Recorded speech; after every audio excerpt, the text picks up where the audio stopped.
Hey everybody, here we are, what I think will be our last stop at Manassas 160, Bull Run 160. Welcome, you're with the American Battlefield Trust. I'm Gary Edelman, that's Andy Poulton behind the camera. We're going all over the battlefield. I hope you've already seen our videos, or some of them, at the Stone Bridge, at Sudley, another one near Sudley, Matthews Hill, Henry Hill, and here we are on Chinn Ridge, a place not all that many people come to at the first or second Manassas battlefields, and yet it's an important part of both stories. To bring you up to speed, here we are on Chinn Ridge.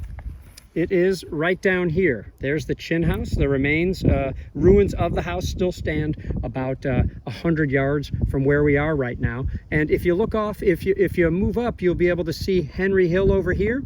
Well, Henry Hill also happens to be directly above this area. In other words, Henry Hill is about a half mile or so away, and Washington is 30 miles beyond that, okay? And then Richmond, Virginia is off in that direction there. So that gives you a little bit of setup here. By the way, something I've never said on any of these videos, Manassas itself, the junction, the city, is 4 to 6 miles south of this battlefield. This is the Manassas National Battlefield. As you know, Confederates tended to name battles and armies after places, whereas the Union tended to name battles and armies after watercourses. That's not a hard and fast rule. In fact, at this battle, nothing is hard and fast. You've got both sides wearing blue, both sides wearing gray. You've got flags that look alike, and at this first battle, there's no wind anyways, so you can't see the flags. They're all covered with dust. It's complete chaos as they tried to figure out the rules of warfare here. I sidetrack a little. So when we last left you on Henry Hill, the Confederates were winning. The Union has one more major reinforcements coming on, and that is Oliver Otis Howard's brigade. So we're on the Confederate line, or close to it here, whereas the Union is coming up that way. Imagine Howard's 4 regiments. They're from Vermont, they're from Maine. They've never been in a battle before, just like everybody else here till this day, basically. And you've got them coming up in this direction. Unfortunately for them, they're tired. They marched the hardest to get here because they were said to hurry up, and they were marching through the hottest part of the day, and they're from New England. So all bad things working against them, and it's going to get worse, okay? For the Confederate part, they are stretching all the way from Henry Hill, and then they're going to have Louisiana and Maryland's over here, Maryland soldiers. Then they're going to have Virginians over here. They're going to have cannons up behind me, right near the Chinn house over there, and they're going to keep wrapping around, and they've got the dreaded Black Horse Cavalry in the area. In other words, here are the Confederates, okay, and here is Howard's brigade moving into the half circle, the demi-lune shaped Confederate line here. Let me show you on a map what this looks like. Here is the Confederate half circle, and here comes Howard showing up right at the time. Which way is Howard supposed to face? It seems like all of them are wrong. Well, let me tell you that right on the end here is the 5th Maine. And right here you see some Confederate cannons. As soon as they got there, they weren't even in line yet. Confederate dropped some, projectiles into their ranks, and they started to scatter. Howard shows up, indisputably brave. Oliver Otis Howard, by all means. Deeply religious, wants his glory as much as anybody else, and he shows up and actually rallies the troops. But by then, the Confederate half circle is closing in on these tired Union soldiers, okay? By this time, anything Howard does is not going to work. The Confederates move forward. Irvin McDowell knows he's lost the battle. He didn't take Henry Hill. He's been pushed away from Sudley.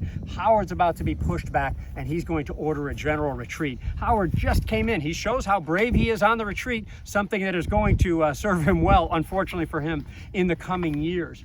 The Union soldiers, these guys and everybody else, go back to Sudley Springs Ford, then cross at Sudley Ford in a pretty orderly fashion. Like I said, the Confederates are very disorganized in victory as the Union is in defeat, but by every account, this is an orderly Union retreat going back across Sudley at the Farm Ford, some at the Stone Bridge, and they're making their way back to Centerville until, as I mentioned, the Confederates pursue and they lob a shell. It was perfectly placed, and what do you know, who's there to see it happen? E.P. Alexander, and he writes that it overturns a wagon, blocks the Cub Run Bridge, a sluggish sort of stream, but one you're not going to get wagons across without that bridge.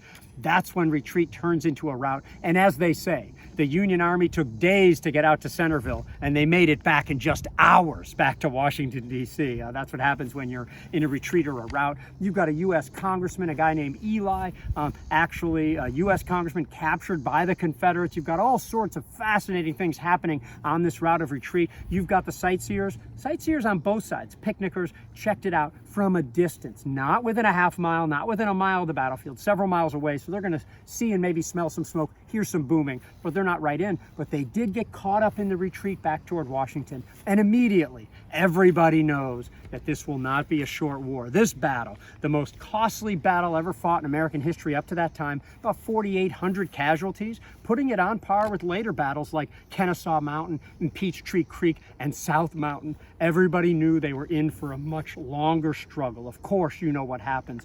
Both sides are going to call for more troops, and the war will go on, basically, if I may, in just 5 big movements. They fought around here in Manassas, then the war moved down toward Virginia. That is the Peninsula Campaign in the 7 days, at least in the east.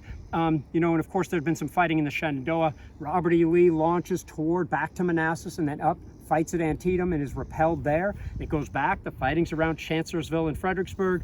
The Confederates do well and invade the north, that's Gettysburg. And then the big movement moves inexorably south all the way toward Richmond and Petersburg, where essentially, with some other things happening in the east as well, the Confederates will be forced to surrender. There you go. The whole war in the east in less than a minute. Thank you so much for watching our Manassas 160 coverage. Thanks to everybody we saw along the way, to Andy behind the camera, to all of you for sharing, watching, and supporting battlefield preservation and education.